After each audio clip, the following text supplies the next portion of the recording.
नमस्कार, मी राजेंद्र हुंजे. बेधडकमध्ये तुमचं सगळ्यांचं स्वागत. आज आपण चर्चा करणार आहोत जे ललित नाट्य रंगलं लोकसभेमध्ये त्यावर. कारण याच ललित नाट्यामुळं शेवटचा दिवस जवळ आलाय या अधिवेशनाचा संपण्याचा.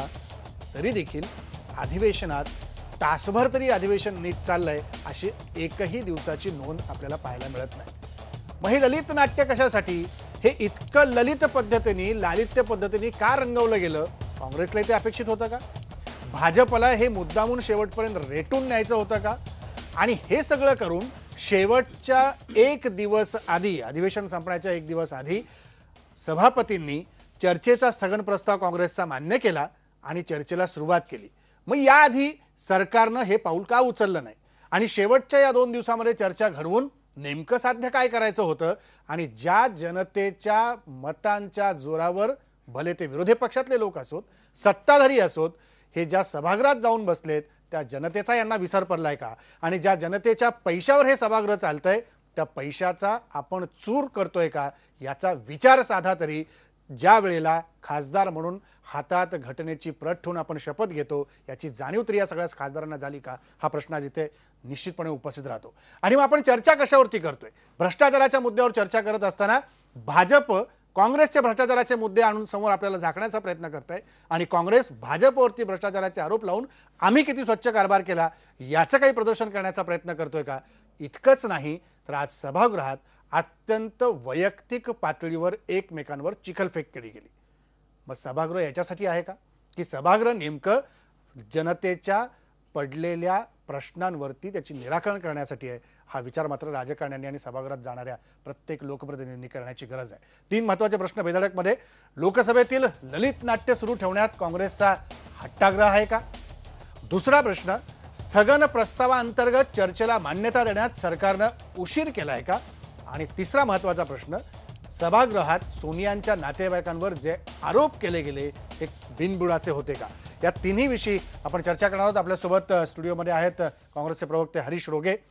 हरीश रोगे या सगळ्या आजच्या झालेल्या नाट्यावरती काय भाष्य करतात? कारण नेहमीच पक्षात असून देखील त्यांची भूमिका स्पष्ट असते. आपल्यासोबत डॉक्टर उत्तरा सहस्त्रबुद्धे आहेत, राजकीय विश्लेषक आहेत. काय वाटतं ज्या पावसाळी अधिवेशनाकडे बघताना? कारण राजकीय पक्ष कशा पद्धतीने वर्तन करतायत त्यावर ते आपले मतं नोंदवतील. आपल्यासोबत किरीट सोमय्या आहेत, भाजपचे खासदार नवी दिल्लीवरून. आज जो सगळा गदारोळ झाला, जे ललित नाट्य झालं, याच्यात ज्या प्रकारे सत्ताधारी विरोधक एकमेकांवर आरोप करत होते त्याविषयी ते आपल्याला सांगतील. आपल्यासोबत राहुल नार्वेकर आहेत, राष्ट्रवादी काँग्रेसचे नेते प्रवक्ते. ते त्यांची भूमिका पक्षाची काय हे सांगतील.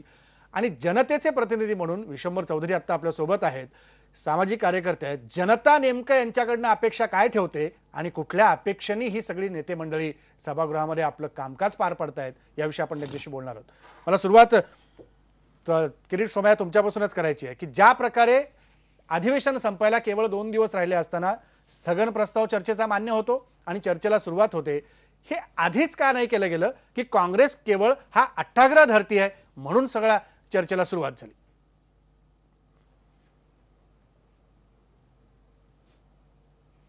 वास्तविकरित्या पहिल्या क्षणापासून भारतीय जनता पक्ष चर्चेला तयार होतं.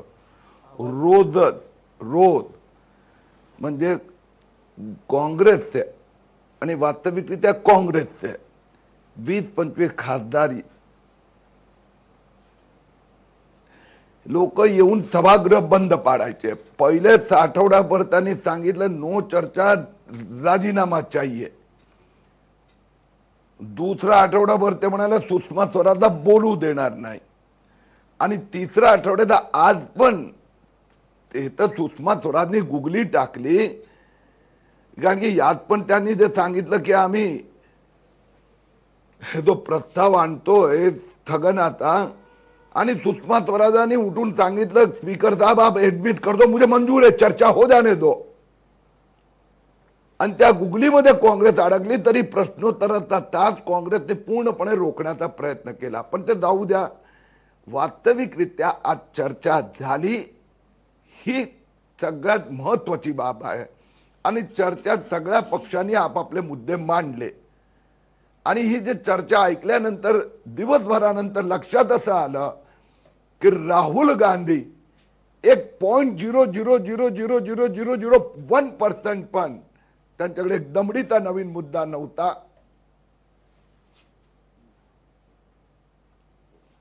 मुद्दा दमडीचा नवीन नव्हता. अरुण जेटलींचा आरोप थेटपणे ते म्हणतायत. अरुण जेटली तर म्हणाले की माहिती नसलेला तज्ज्ञ म्हणजे राहुल गांधी. काय म्हणाल हरीश रोगे की काँग्रेसचा अट्टाग्रह होता? हे म्हणाले मी पहिल्या दिवसापासून तयार होतो चर्चेला. नाही, त्यांनी कोणाच्या बद्दल काय बोलावं हा त्यांच्या संस्कृतीचा तो भाग आहे. सोनिया गांधींच्या बाबतीमध्ये ते काय बोलले, मनमोहन सिंगाच्या बाबतीमध्ये काय बोलले, राहुल गांधींच्या बद्दल ते काय बोलले आणि आता काय बोलतात, ते सगळं सांगून मी आपला वेळ घेऊ इच्छित नाही. मी आपल्याला सांगतो 3 अतिशय महत्त्वाचे मुद्दे होते आणि त्याचबरोबर अगोदरची पार्श्वभूमी पण तुम्हाला सांगतो. हे जे सांगतात की काँग्रेसने संसदेमधलं काम होऊ दिलं नाही, सोमय्या भाईंना मी सांगू इच्छितो, तुमच्या सरकारला 15 महिने झाले, त्याच्यातले पहिले 12 महिने जरा तपासून बघा ना.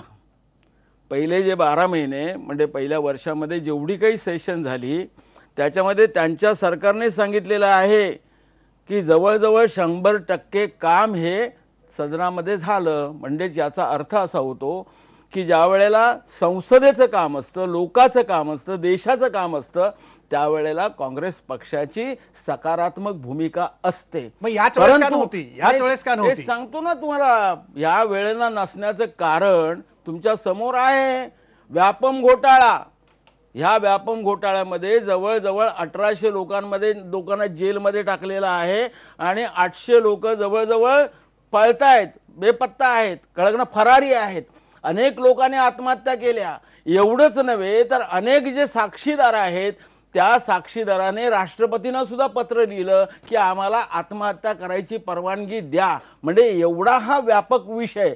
आणि त्याच्यानंतर मग ललित कांड, ललित मोदी, ललित लीला याच्या बाबतीमध्ये कशा तऱ्हेने वसुंधरा राजे सिंधिया यांनी त्याला मदत केली, त्याला पद्मश्री करण्यासाठी म्हणून कशा प्रकारे त्याचं सर्टिफिकेट त्याला दिलं, त्याला त्या राजस्थान क्रिकेट बोर्डाचे अध्यक्ष बनवण्यासाठी कशा प्रकारचे प्रयत्न त्यांच्याकडे झाले आणि त्यांचा मुलगा जो दुष्यंत त्याचे आणि त्या ललित मोदीचे कसे व्यापारी संबंध आहेत हे तर जेटलीने स्पष्टपणे सभागृहामध्ये सांगितले, लोकांच्या समोर सांगितलेलं आहे. त्यामुळे हे जे मुद्दे होते ह्या मुद्द्यांच्या आणि सुषमा स्वराजांनी जे काही केलं, आता असं सांगितलं जातं की सुषमा स्वराजांनी जे केलं त्याच्यामध्ये कुठल्या प्रकारचा मॉनिटरी फायदा त्याने मिळवला, मॉनिटरी फायदा मिळवला का नाही हा तो चर्चेचा विषय आहे किंवा संशोधनाचा विषय आहे, चौकशीचा विषय आहे. परंतु त्याचबरोबर एक गोष्ट स्पष्टपणे दिसते, त्यांनी सुषमा स्वराजांनी स्वतः सांगितलेलं आहे की हो मी त्याला मदत केली, हो मी त्याला मदत केली,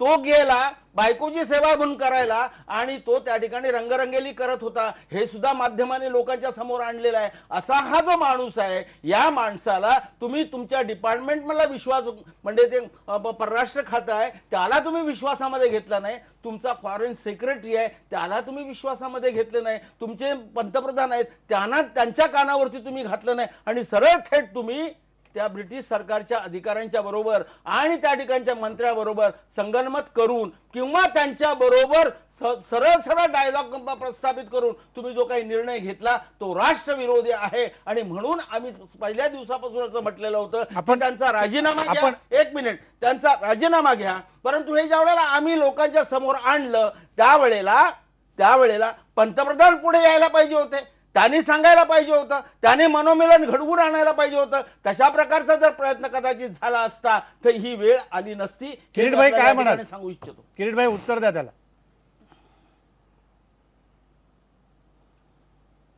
मला हे सांगा दादा, आता यांनी एक पण त्या राहुल गांधीने तो 0.00 काँग्रेसवाल्यांनी दमडीत एक मुद्दा नाही मांडला. हरीश भाऊनी काय मांडलं हो? आज लोकसभेत पूर्ण दिवस चर्चा होती. मल्लिकार्जुन खडगे 1 तास बोलले, 1 कागद 1 माहिती. आणि काय ललित कांड म्हणतात मला हे कळत नाही. जर राहुल गांधींनी मोठमोठ्यात म्हणाला ब्लॅक मनीचा हा सगळ्यात मोठा माणूस, तर माझा भाऊ IPL 2009 ते 2014 तुमचा काळात झाला. ललित मोदी 6 वर्ष की 5 वर्ष हिंदुस्थानाचा बाहेर आहे. अरुण जेटलींनी सांगितलं 5 वर्ष तुम्ही काय केलं 2009 ते 2014. राहुल गांधी भगोडा म्हणतात. Arun Jaitley on the floor of the house, म्हणजे जराही खोटं बोलता येत नाही, चुकीची माहिती देता येत नाही. त्यांनी सांगितलं काँग्रेस सरकारने त्याच्या विरोधात एक फालतू वॉरंट सुद्धा काढलं नव्हतं आणि लोकांना कसं मूर्ख बनवलं होतं. रेड कॉर्नर नोटीस नाही, ब्लू कॉर्नर नोटीस नाही, लाईट ब्लू कॉर्नर नोटीस म्हणजे ललित मोदी लंडन मध्ये आणि हे नोटीस काढतात जोधपूर, पंढरपूर, सोलापूर, नाशिक एअरपोर्टवर. यांना कोणी पाहिलंच का? म्हणजे किती उल्लू बनवायचं. जर त्यांनी ब्लॅकमेल केलं, त्यांनी चोरी लबाडी केली तर तुम्ही 5 वर्ष काय केलं? आणि आज उगाच सुषमा स्वराजने राहुल गांधी येऊन सांगतात पैसे लिए. अरे एक दमडीचा कागद, काय कागद दाखवला मल्लिकार्जुन खरगेने की सुषमा स्वराजची मुलगी या केसमध्ये वकील होती. सुषमाजीने तो कागद वाचून दाखवला. 9व्या नंबरची ज्युनियर वकील, 9th नंबर. म्हणून यांनी तर काय यांनी सांगितलं ना, त्या आमचा अकाली दलचा खासदाराने खोदापाड निकला चुहा भी नाही. काय म्हणजे ही काय लोकसभा आहे व संसद? अशा प्रकारचं भाषण करून आमचा हरीश भाऊ आता ते टीव्हीवर भाषण करतात. ओ एक सांगा ना, एक तुम्ही 5 वर्ष काय केलं ललित गेटवर? आणि या एका वर्षात जर ललित मोदीला कोणत्याही प्रकाराची भ्रष्ट काहीतरी क्विड प्रो को केलं असेल तर सांगा. हरीश रोगे थोडक्यात उत्तर द्या, इतर पाहुण्यांकडे जाईल. नाही नाही, ललित मोदींचं वकीलपत्र किरीट सोमय्याने घेतलेलं आहे. एकंदरीत त्यांच्या जर चर्चेवरून असं दिसत आहे. मी त्यांना प्रश्न विचारतोय की ठीक आहे, आम्ही काही नाही केलं ना, पण आज जगातल्या सगळ्या देशांच्या बरोबर तुमचे अतिशय मधुर संबंध आहेत. ब्रिटन बरोबर आहेत, अमेरिकेबरोबर आहेत, जगातल्या सगळ्या महान नेते आहेत नरेंद्र मोदी. मग मी त्या किरीट सोमय्यांना विचारतो की तुम्ही गेल्या 15 महिन्यामध्ये काय केलं, काय दिवे लावले ते जरा जगाला सांगा, ते जरा देशाला सांगा. आणि एक गोष्ट आहे की जी चर्चा राहुल गांधी कळलं का नाही, यांना स्वप्नामध्ये सुद्धा राहुल गांधी दिसतो. तर धनाजी आणि संताजी तसं ज्या औरंगजेबाला ब्रिटिश आपल्या ह्यांना मुघलांना दिसायचं तसं राहुल गांधी यांना झोपेमध्ये सुद्धा दिसतात, स्वप्नामध्ये येतात. मी आपल्याला एकच सांगतो, काँग्रेस पक्षाला कोणाची स्वप्न नाही पडत. आम्हाला जर स्वप्न पडत असतील तर आमच्या देशाचं कसं होणार यांच्यापासून, कळलं का नाही. हे जे सभागृह जर चाललं असतं तर देशाचं भलं झालं असतं. हे 15 दिवस वाया गेले. जर सभागृह चाललं असतं देशाचं भलं. तुम्हाला सांगतो ना, हे 15 दिवसाचं काय घेऊन बसता तुम्ही. मी तुम्हाला सांगतो, सुखराम नावाचे एक ग्रस्त होते, बरोबर, हिमाचल प्रदेशाचे मुख्यमंत्री होते, दूरसंचारचे केंद्राचे मंत्री होते. त्यांच्या भ्रष्टाचारावरती ह्या भारतीय जनता पक्षाने 37 दिवस संसद बंद पाडलेली होती. आणि UPA 2 मध्ये मी आपल्याला सांगतो, एकूण 1360 कामाचे 5 वर्षामधले 1360 तास कामाचे होते. त्याच्यापैकी 930 तास माझ्यापेक्षा, मी कधी संसदेमध्ये गेलो नाही, परंतु किरीट सोमय्या संसदेमध्ये आहेत, त्यांनी जरा माहिती घ्यावी. त्या 930 तास यांनी धंगाणा करून वाया घालवलेले होते. त्याच्या बाबतीमध्ये काय ठाणा करताय, परतफेड काँग्रेस करताय का? मुळीच नाहीये. एक गोष्ट मी सांगतो की फ्लोअर मॅनेजमेंट ज्याला म्हणतात, ती फ्लोअर मॅनेजमेंट कशाशी खातात हेच ह्या मंडळींना समजत नाही. तुम्ही जर सुरुवातीपासून त्या विरोधी पक्ष, पण आमच्यामध्ये एवढी मस्ती आलेली आहे की आमच्याकडे सगळी मेजॉरिटी आहे आणि ज्या लोकांचे हात दगडाखाली अडकलेले आहेत ती मंडळी आमच्या फरफडत येणार आहेत. काँग्रेस पक्षाला विचारायचं. राहुल नार्वेकर, तुम्हाला मला विचारायचं आहे की ज्या प्रकारचे हे सगळं ललित नाट्य आज दिवसभर संसदेमध्ये पाहायला मिळालं, 2.5 तास संसद संपायच्या 2 दिवस आधी सभापती चर्चेला परवानगी देतात आणि चर्चा होती असं वाटत असताना ज्या प्रकारे काय गोंधळ गदारोळ आपण पाहिला, राष्ट्रवादी पक्ष काय म्हणते या सगळ्यावर? आजच्या आपल्या या चर्चेच्या अनुषंगाने मी 3 प्रमुख मुद्दे आपल्यासमोर उपस्थित करू इच्छितो.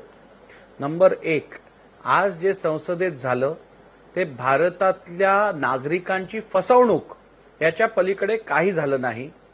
आज जेव्हा संसदेत चर्चा होते त्या चर्चेचं तात्पर्य काय असतं?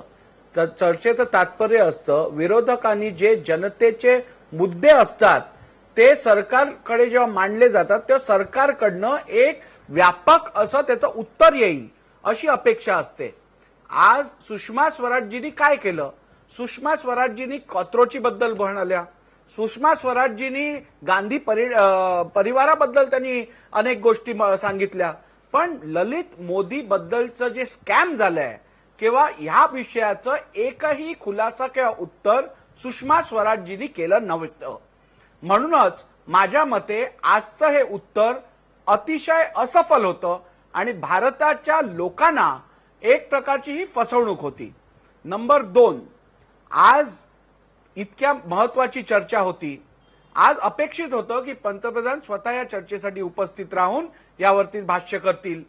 पण आज ज्या पंतप्रधानांनी या पार्लिमेंटच्या आपलं मस्तक जिथे टेकलेलं त्या पार्लिमेंटचा अपमान केला, स्वतःला पार्लिमेंटपेक्षा मोठं ठरवून पार्लिमेंटमध्ये उपस्थित न राहून त्यांनी दाखवलं की ते त्यांच्या सरकारचं संरक्षण करण्यासाठी किंवा त्यांच्या मंत्र्यांचं संरक्षण करण्यासाठी असमर्थ नव्हे, पण त्यांच्याकडे त्यांच्या कृत्यासाठी पण उत्तर नाहीये हे स्पष्ट झालं. नंबर 3, आपण इतके दिवस म्हणत आहोत की पार्लिमेंटचा वेळ आपण फुकट घालवला, जनतेचा पैसा आपण वाया घालवला. माझ्या 3 प्रश्न आहेत या सरकारकडे. सर्वप्रथम, जर का आपल्याला स्थगन प्रस्ताव घेऊन चर्चा करायची होती तर ते शेवटच्या दिवसापर्यंत आपण का थांबलात? बरोबर. नंबर 2, आपण पाहिलं तर सुरुवातीपासून ऑपोजिशनची ही डिमांड होती की prime minister should speak on the issue. ऑपोजिशनच्या या डिमांडवरती 10 दिवस प्राईम मिनिस्टरनी वक्तव्य केलं नाही. 10 दिवसानंतर प्राईम मिनिस्टर बोलले मी चर्चेसाठी तयार आहे. तर पहिले 10 दिवस फुकट घालवण्यासाठी संपूर्णपणे प्राईम मिनिस्टर रिस्पॉन्सिबल आहेत. आणि नंबर 3, आज एवढ्या मोठ्या विषयावरती चर्चा होत असताना आज बीजेपीची लोक सांगतात सुषमा स्वराजजींनी उत्तर दिलं नाही कारण त्यांना बोलायची संधी दिली गेली नाही. ते बोलत असताना त्यांना मध्ये रोखण्यात आलं. आज आपल्या पार्लिमेंटमध्ये बोलत असताना रोखण्याची प्रथा ही पहिल्यांदा होत नाहीये, सतत असं झालं आहे. राहुल गांधी बोलत असताना पण बीजेपीच्या खासदारांनी त्यांना रोखलं, म्हणून का ते बोलण्यापासून थांबले? तर ही एकूण फसवणूक जी जनतेची केली जात आहे ही जनता पाहत आहे. बरोबर, जनतेची फसवणूक झाली याच्यात असं थेटपणे तुम्ही आरोप करताय. पंतप्रधानांचे विश्वासाचे जे शब्द होते ते आज दुर्दैवाने खोटे ठरत आहेत. पंतप्रधानांनी जो विश्वास दाखवलाय तो खोटा ठरतोय असं तुम्ही म्हणताय. विश्वंभर चौधरी, ज्या प्रकारे आपण बघतोय की कुठतरी स्थगन प्रस्तावावर चर्चा करायला सरकारने उशीर लावला, त्याला परवानगी द्यायला उशीर लावली आणि या सगळ्या पार्श्वभूमीवरती जनता ज्या अपेक्षेने पाहतीये की काहीतरी आता बहुमताचं सरकार आल्यानंतर बदल घडताना दिसतील, कामं होताना दिसतील. जर संसद अशा प्रकारे चाललीच नाही तर कामं कशी होतील? काय वाटतं तुम्हाला?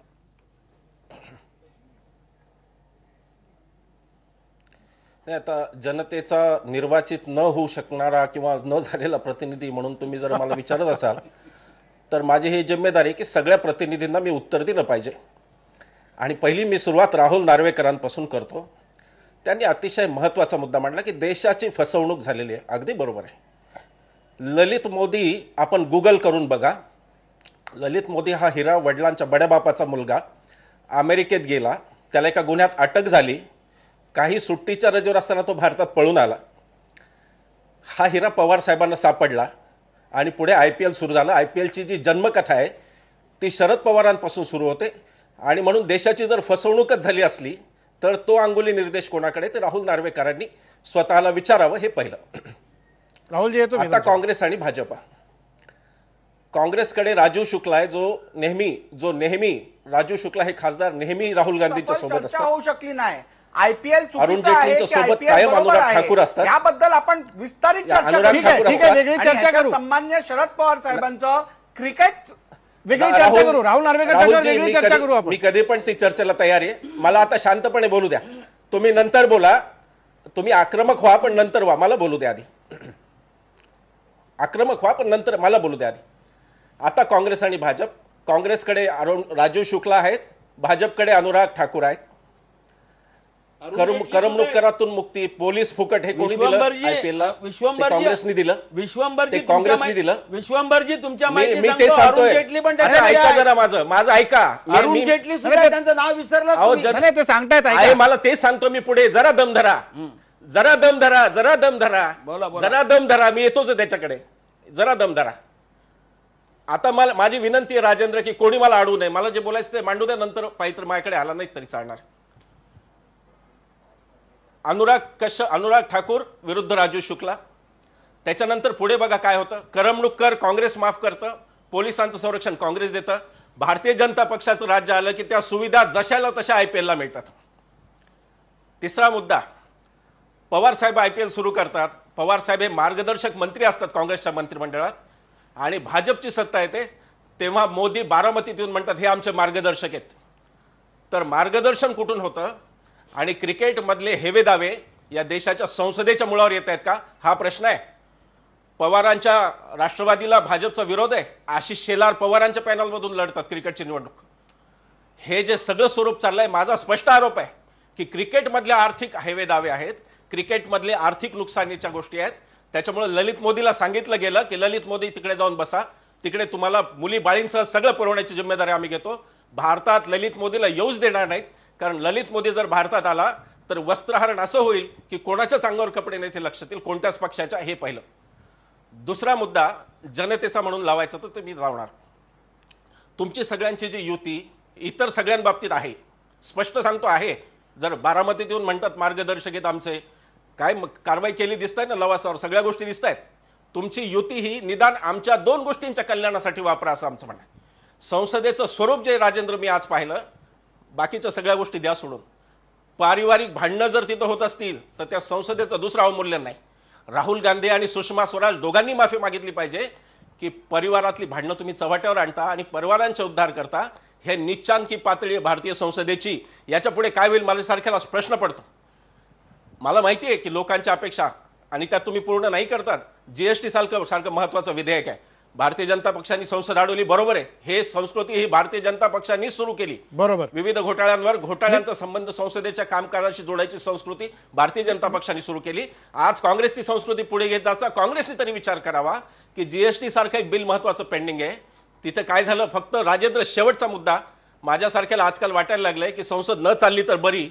त्याचं कारण संसदेत जर शेतकऱ्यांच्या विरोधाचे जमीन विधेयक जर पास होणार असेल तर न चालणं संसद हे मी ब्लेसिंग इन डिस्गाईज समजतो.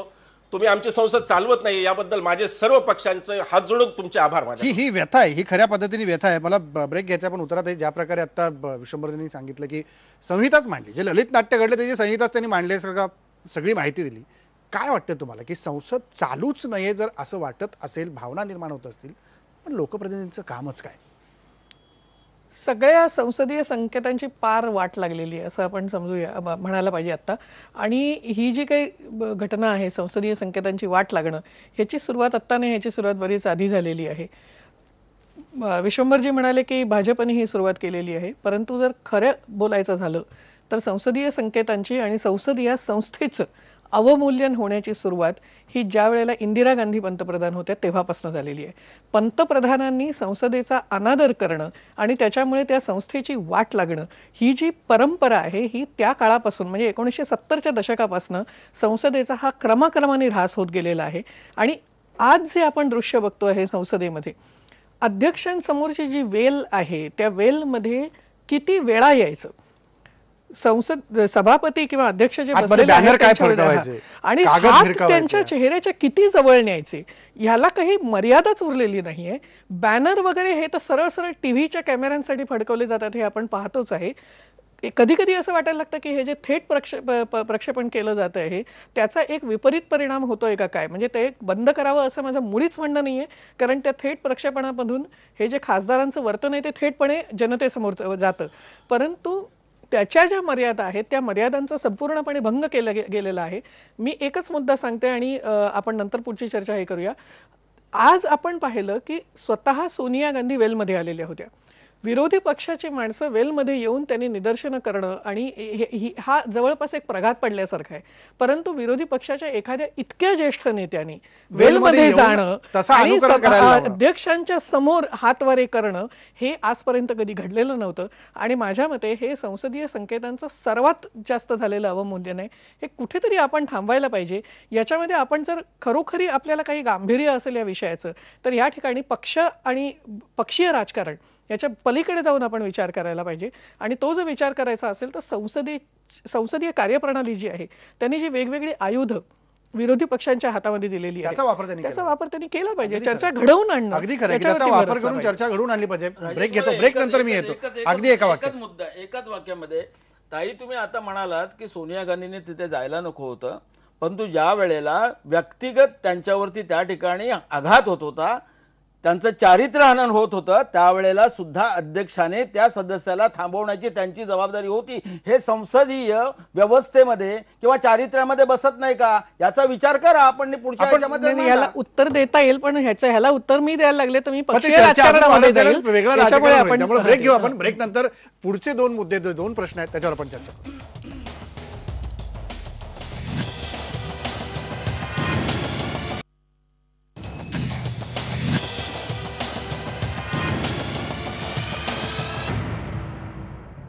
ब्रेक नंतर पुन्हा एकदा स्वागत. आपण चर्चा करतोय आजच्या संसदेतल्या लोकसभेतल्या कामकाजाबद्दलचं ललित नाट्य जे प्रकरण आपल्याला पाहायला मिळालं. किरीटजी, या भागाची म्हणजे हा शेवटचाच आपला कार्यक्रमातला भाग, याची सुरुवात करायची की स्थगन प्रस्ताव जे आपण सुरुवातीला पण म्हणालो, किरीटजींकडे आपला आवाज पोहोचत नाहीये. किरीटजी, आवाज येतोय माझा?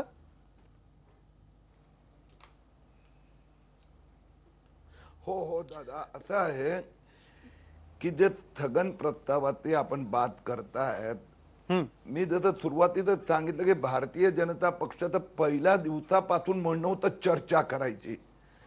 हे पण काँग्रेसची स्ट्रॅटेजी होती की सभागृह चालू द्यायचं नाही, जीएसटी मंजूर होऊ द्यायचं नाही, म्हणजे हे सरकार फेल आहे असं त्यांना भासवायचं होतं. सुरुवातीपासून त्यांनी सांगितलं की या तिघांचे राजीनामा घ्या तरच संसद चालू देणार.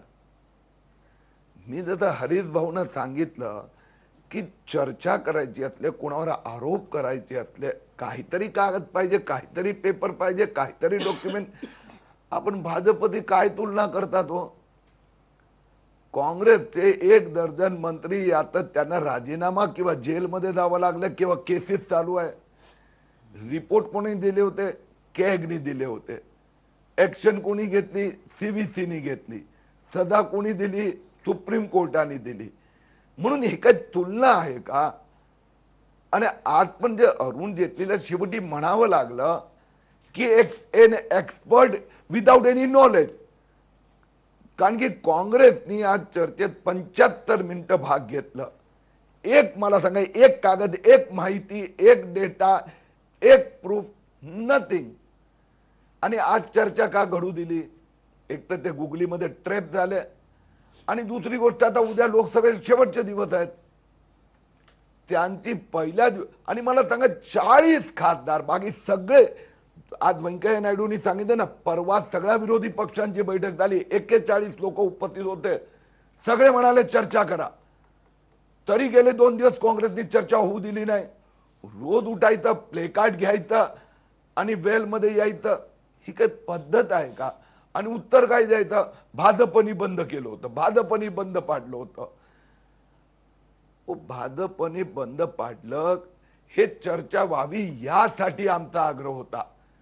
आणि तुम्ही बंद करतायत, चर्चा होऊ द्यायची नाही म्हणून आज चर्चा झाली. आणि काय आलं?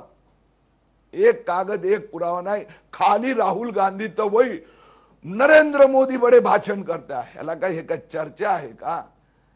आणि मल्लिकार्जुन खरगेंनी काय मांडलं नवीन? मला सांगा, एक पण काहीही माहिती दिली का?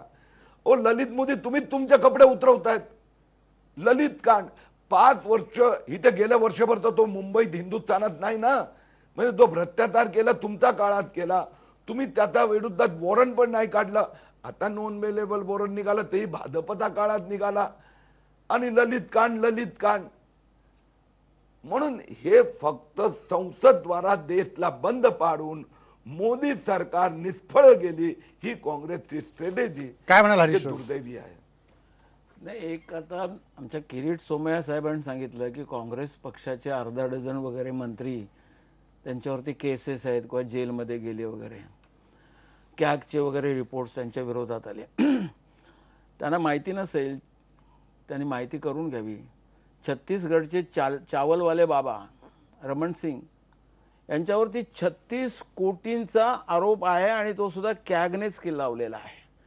एवढ्याच कशाला तर महाराष्ट्रामध्ये नितीन गडकरींच्या वरती सुद्धा कॅगने ताशेरे ओढलेले आहेत.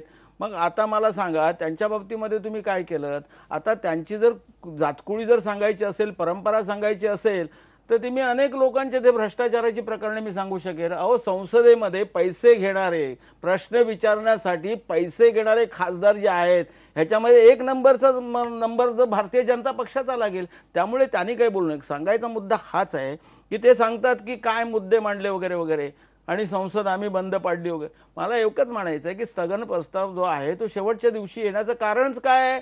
कारण त्यांना जी दिसते आहे ते बिहारची निवडणूक दिसते आहे. कारण बिहारच्या निवडणुकीला सामोरं जात असताना हे जे प्रश्न आहेत ते कोल्ड स्टोरेजमध्ये टाकावेत. एक गोष्ट आहे की त्यांचा राजीनामा घ्यायचा म्हटला तरीसुद्धा अडचणीचं, आणि राजीनामा नाही घ्यायचा म्हटला तरीसुद्धा अडचणीचं, आणि म्हणूनच तो प्रश्न जो आहे तो असाच स्थगित राहावा बिहारची निवडणूक होईपर्यंत. आणि म्हणूनच त्यांनी जाणीवपूर्वक या सभागृहामध्ये कुठल्याही प्रकारे विरोधी पक्षाने कुठलाही मुद्दा मांडला तर त्याला सकारात्मक प्रतिसाद द्यायचा नाही. एक गोष्ट आहे ना, आतापर्यंत संसद मी सुद्धा बघत आलो त्या ठिकाणी जरी गेलो मला किरीट सोमय्या तुम्हाला दोघांना एक प्रश्न विचारायचा, कॉमन प्रश्न, एक मुद्दा कॉमन प्रश्न विचारायचा. आजपर्यंत संसदेमध्ये अशा प्रकारचे वादग्रस्त मुद्दे ज्या वेळेला येतात त्यावेळेला त्याच्यामध्ये पंतप्रधान स्वतः पुढाकार घेऊन इंटरफिअर करत असतात, मत आपलं मांडत असतात किंवा त्या ठिकाणी सभागृहाला समजावण्याचा प्रयत्न करत असतात. सभागृहामध्ये कधीतरी ह्या संपूर्ण याच्यामध्ये सभागृहामध्ये किती दिवस नरेंद्र मोदी बसले आणि बसले असतील त्याने किती वेळा ते बोलले याचा हिशेब जरा आमच्या किरीट सोमय्या साहेबांनी दिलं तर जरा बरं होईल. तो त्यांच्याकडनं आपण उत्तर घेऊ. मला दोघांना एक कॉमन प्रश्न विचारायचा आहे की ज्या प्रकारे संसदेच्या नियमाला धरून संसदेच्या एकूण सगळ्या आपण काय म्हणूया की जी आतापर्यंतची परंपरा आहे या परंपरेला धरून आपण पाहिलं तर संसदेमध्ये एकमेकांवर भले विरोधी पक्ष असेल किंवा सत्ताधारी असेल वैयक्तिक चिखलफेक करणं किती योग्य वाटतं तुम्हाला? आजचं एकूण कामकाज पाहिलं तर नळावरची भांडणं बरी, पण हे नको अशा प्रकारच्या लोकांच्या भावना कोणी केली? राजन, पहिला प्रथम जे भाषण झालं ते सुषमा स्वराजांचं झालं आणि त्याच्यानंतर जे भाषण झालं ते अरुण जेटलींचं झालं. अनेक आता सुषमा स्वराजांनी सांगितलं की मी 38 वर्ष या संसदेमध्ये आहे, म्हणजे इतका काळाचा प्रदीर्घ काळाचा अनुभव असलेली हे जे मंडळी आहेत त्या मंडळीने कशा प्रकारचे उद्गार त्या ठिकाणी काढले. राजीव गांधी, सोनिया गांधी और राजीव गांधींच्या नावाने तुम्ही ठणाना करता. कारगिल म्हणजे बोफोर्सच्या बाबतीमध्ये ती बोफोर्सची तोप नसती तर तुमची अब्रू गेली असती त्या कारगिलच्या युद्धामध्ये. त्या कारगिलच्या युद्धामध्ये आम्हाला वाचवणारी ती बोफोर्सची तोप होती आणि त्या बाबतीमध्ये सुद्धा जवळजवळ 20 वर्ष अगदी विश्वनाथ प्रताप सिंगांच्या पासून ते यांचे खास जे वकील आहेत राम जेठमलानी हे पुरावे घेऊन खिशातून फिरत होते. राजीव गांधींच्या भ्रष्टाचाराचे पुरावे आमच्या खिशामध्ये आहेत गेल्या 20 म्हणजे आता ह्या वेळेला राजीव गांधी नसताना सुद्धा सभागृहामध्ये कपोलकल्पित गोष्टी लोकांच्या समोर मांडून लोकांचा बुद्धिभेद करण्याचे जे राजकारण आहे ते कोणी केलं हे जगाने पाहिलं ना. किरीटजी काय म्हणाल, वैयक्तिक चिखलफेक झाली पाहिजे का की प्रश्न जनतेचे सोडवले गेले पाहिजे?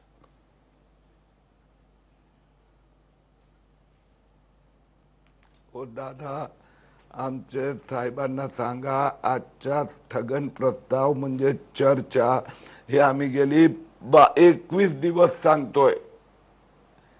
ह्यांना चर्चाच करू द्यायची नव्हती, प्ले कार्ड घेऊन यायचे. दुसरी गोष्ट, चर्चेची सुरुवात मल्लिकार्जुन खरगेंचं 65 मिनिटं भाषणाने झाली. 65 मिनिटं सुषमा स्वराज पहिलं नाही बोलले आणि सुषमा स्वराजनी खरगेंनी जे सुषमा स्वराज संबंधी व्यक्तिगत आरोप केले त्यातले एक पण कागद, पुरावा, माहिती, बँक अकाउंट कुठलीही गोष्ट नव्हती. फक्त भाषण त्यांनी राहुल गांधी संसदेच्या बाहेर मीडियावर ते बाईट त्याच्या संबंधित सुषमा स्वराजने खुलासा केला. सोमय्या साहेब तिथे राहुल गांधी किरीट सोमय्याजी स्वतः सुषमा स्वराज यांनी सांगितलेलं आहे हो मी ललित मोदीला मदत केलेली आहे आणि याच्यापेक्षा आणखी काय पुरावा पाहिजे तुम्हाला? किरीटजी बोला.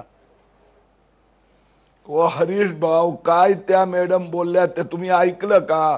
ललित मोदीचा बायकोला आपल्या ऑपरेशनच्या वेळी ललित मोदी पती हवा होता तर सुषमा स्वराजनी इंग्लंडचा विदेश मंत्रालयाला कळवलं. त्यांनी विचारलं म्हणून की याच्यामुळे आमचे संबंध बिघडणार नाही, बाकी द्यायचं की नाही ट्रॅव्हल डॉक्युमेंट तुम्ही ठरवा. दुसरी गोष्ट मी जे सांगितलं की तुमचे राहुल गांधी ललित गेट तर ते 5 वर्ष हिंदुस्थानात घोटाळा झाला त्यावेळी काँग्रेसचं राज्य होतं. काँग्रेसने एक साधा त्यांच्या विरोधात गुन्हाही नोंदवला नाही, क्रिमिनल प्रोसिडिंग स्टार्ट केलं नाही, नॉन बेलेबल वॉरंट काढलं नाही, फेमामध्ये काही कारवाई केली नाही. काय तुम्ही म्हणता तो? तुमच्या चिदंबरमने भारत सरकारचा विदेश मंत्रालयाकडे एक कंप्लेंट नोंदवली नाही, ते तुमचंच काँग्रेसचं विदेश मंत्रालय होतं. म्हणजे ललित गेट वर्षभरात काय केलं ललित गेटच्या संबंधात? मोदी सरकारने भ्रष्टाचार केला. भ्रष्टाचाराचा मुद्दा काढला तर दाखवतात किरीट सोमय्या भ्रष्टाचाराचे मुद्दे काढत आपण बसलो एकमेकांचे, तर अजून संसदेसारखंच वेगळं वातावरण निर्माण होईल. त्यामुळे चर्चेच्या कन्क्लूड कडे मला यायचं, दोन्ही पाहुण्यांना विचारायचं आहे. हरीश रोगे वेगळी चर्चा करू आपण, कारण चर्चा वेगळी करू. उत्तरात नाही, वेगळी चर्चा करू आपण. उत्तरात काय म्हणाल की संसदेचं एकूण पावित्र्य, संसदेने दिलेली आपल्याला एक परंपरा, देशाला 65 वर्ष स्वातंत्र्य मिळून झाली, तर संसद अशा पद्धतीने चालत असेल तर जनता अजूनही पारतंत्र्यात आहे असं आपण मानायचं. संसदेत कामकाज चालवणाऱ्या माणसांच्या अपरिपक्वतेचं मला खरखर म्हणजे आता कौतुक वाटतं असं म्हणायला पाहिजे. कौतुकच करताय तुम्ही. गोष्ट अशी आहे की तुम्हाला विरोधी पक्षाला सत्ताधाऱ्यांना धारेवर धरण्यासाठी जी आयुध दिली, आज स्थगन प्रस्ताव आला, किरीट सोमय्या म्हणतात ते बरोबर आहे, गेल्या 21 दिवसात काँग्रेसला हे का सुचलं नाही. दुसरी गोष्ट अशी आहे की क्वेश्चन आवर आहे, तुम्ही क्वेश्चन आवर बंद पाडताय. ज्या क्वेश्चन आवरमध्ये सामान्य माणसाचे प्रश्न प्रामुख्याने चर्चेला येतात, हे विरोधी पक्षांच्या हातातलं आयुध आहे. अर्ध्या तासाची चर्चा असेल, अडजॉर्नमेंट मोशन असेल, क्वेश्चन आवर असेल, याचा वापर ज्या संसदेत खासदारांना करता येत नसेल त्या खासदारांच्या अपरिपक्वतेची कौतुक करावं का कीव करावं हा मला पडलेला प्रश्न आहे. हे जे असभ्य वर्तन संसदेमध्ये होतं, मला त्याच्याबद्दल एक प्रश्न नेहमी पडलेला असतो आणि हा सर्वपक्षीय नेत्यांना विचारला पाहिजे हा प्रश्न आपण सामान्य नागरिक म्हणून. अशा तऱ्हेच्या वर्तनाला संसदेच्या नियमावलीमध्ये शिक्षा आहे आणि त्यांचं निलंबनापर्यंतची, म्हणजे ही सगळ्यात जास्त शिक्षा आपण ज्याला म्हणतो तिथपर्यंत शिक्षा आहे. ही शिक्षा वारंवार वापरून संसदेमध्ये खासदारांना शिस्त का लावली जात नाही? वेलमध्ये येणाऱ्या सभासदांना बखोट धरून सरळ बाहेर काढणं हा अधिकार अध्यक्षांना आहे, हा वापरला का जात नाही? आणि हा जर वापरला जात नसेल तर कुठेतरी सत्ताधारी आणि विरोधी पक्षांमध्ये मिलीभगत आहे का असा संशय आपल्याला इथे बसून आपण जेव्हा कामकाज बघतो त्यावेळेला यायला लागतो. दुसरी अपेक्षा साधी सामान्य माणसाची अशी असते की कामकाज चालवत असताना तुम्ही तथ्याचा आधार घ्या. किरीट सोमय्या एका पद्धतीने जे बोलताय त्याच्याशी मी सहमत आहे की जिथे तथ्य आहे, वस्तुस्थिती मांडा. उगीच भावनातिकाने किंवा आपण जे तुम्ही आज जो ललित नाट्य हा शब्द वापरताय ना, फार आवडलाय मला, कारण तिथे नाटक सोडून दुसरं काही चाललं नव्हतं. आज जेटलींचं भाषण जर आपण ऐकलं असेल आज संसदेतलं, तर ते उत्तम असं भाषण यासाठी होतं, म्हणजे कोणाच्या बाजूनी मी आहे किंवा नाही हा प्रश्न वेगळा, परंतु सरकारची बाजू ही वस्तुस्थितीचा आधार घेऊन कशी मांडावी ह्याचा नमुना होता. विरोधी पक्षनेत्यांना तशा तऱ्हेने भाषण करता येणं काही कठीण नव्हतं, पण ते त्यांनी केलं नाही. त्यामुळे आपण जनतेला फसवतो आहे का जनतेला वस्तुस्थिती समोर उलगडून दाखवतोय हा विचार राजकीय नेत्यांनी संसदेमध्ये बोलताना नक्की केला पाहिजे. आणखी एक मुद्दा मला इथे असा मांडायचा आहे, जो आरोप विरोधी पक्षांकडनं केला जातोय त्याची भाजपाने गंभीर दखल घ्यावी असं माझं म्हणणं आहे. आणि हे मला असं वाटतं की भारतातल्या तमाम नागरिकांचं म्हणणं असेल की मोदी हे कॉन्स्पिक्युअस बाय ॲब्सेन्स का आहेत? सभागृहाचा नेता, पंतप्रधान या नात्याने पहिल्या दिवसापासून मोदींनी जबाबदारी घ्यायला हवी होती आणि सरकारची बाजू मांडण्यासाठी पंतप्रधानांनी पुढे यायला पाहिजे होतं. परंतु मोदी हे सभागृहाच्या कामकाजामध्ये तितकासा रस घेत नाहीत. ही जी परिस्थिती आहे ही कुठेतरी सुधारली पाहिजे. आणि भाजप जर ते त्या पद्धतीने भाजपचे नेते नसेल तर ते पंतप्रधान काय हाही ह्या प्रश्नाचं उत्तर आम्हाला मिळायला पाहिजे. हे या पुढच्या अधिवेशनात किमान याची सगळी उत्तर मिळतील अशी आशा करूया. शेवटचा काही मिनिट माझ्याकडे आहेत, मला विशंभर चौधरींना विचारायचं आहे. विशंभर चौधरी, 1 मिनिट शेवटचा आहे, पण काय वाटतंय, जनता अजूनही आशा ठेवून आहे की या पुढच्या अधिवेशनाच्या काळामध्ये ज्यांना आम्ही मतं दिली त्यांच्याकडनं आमचे प्रश्न सुटतील, आमच्या समस्यांचं निराकरण होईल आणि पुन्हा एकदा व्यवस्थितपणे संसद चालू शकेल? एक पहिला फक्त बारीक मुद्दा घेतो. जेटलींच्या आजच्या भाषणाची सगळीकडे चर्चा होतीये, तर मला असं वाटतं की नैतिकता की तांत्रिकता हा जर प्रश्न असेल तर तांत्रिकदृष्ट्या ते उत्तम भाषण होतं, परंतु नैतिकदृष्ट्या तुम्ही विरोधी पक्षाचे, राज्यसभेचे तुम्ही विरोधी पक्षनेते आहात आणि IPLच्या गोंधळावर तुम्ही काही 5 वर्ष बोलत नाही, तर ते नैतिकतेत बसतं की नाही हा प्रश्न आहे. त्यामुळे तो मुद्दा वेगळा. आता मला पहिल्या भागात मी दोघांची असहमत झालो, आता मला दोघांची सहमत व्हायचं आहे. किरीट भाई जे काँग्रेसबद्दल बोलतायत त्याच्याशी पण मी सहमत आहे आणि हरीशजी जे बोलतायत भाजपवर त्याच्याशी मी सहमत आहे. बघा असं आहे की लिडिंग फ्रॉम द फ्रंट नेत्याची काय क्वालिटी असते, तो जे धडक अंगावर घेतो गोष्टी. मोदी जर दुसऱ्या दिवशी सभा, आणि बघा किरीट भाई तुमचं कौतुक करतो, उदाहरण देतो देवेंद्र फडणवीसांचं उदाहरण देतो. महाराष्ट्रात हाच प्रयोग 3 दिवस चालला, चौथ्या दिवशी देवेंद्र फडणवीस स्वतः आले, 1.5 तासाचं भाषण केलं आणि सगळं सुरळीत झालं. हे शस्त्र मोदींना वापरता येत नाहीये का? एरवी मन की बात आणि हे ते सगळं चालतं, एरवी मोदी हे वापरू शकत नाहीत का? हा प्रश्न आहे. सुसंवाद नाही, जे मंत्री संवाद साधू शकतात त्यांचं मोदींशी वाईट असल्यामुळे सरकारशी ते बोलत नाही आणि सरकारची जबाबदारी आहे सभागृह चालवणं, याच्याबद्दल दुमत नाही. त्यामुळे हरीश रोगे जे म्हणतात ते खरं आहे. आता दुसरं किरीट भाई म्हणतात तेही खरं आहे.